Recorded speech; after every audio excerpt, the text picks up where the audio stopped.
All right, so just got it installed. Look at her, she looks beautiful.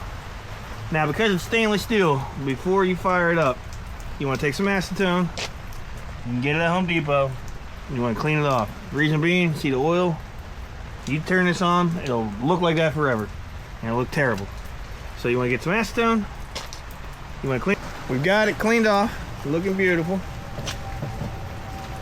Look sexy. Now Brian's gonna fire it up and see what it sounds like.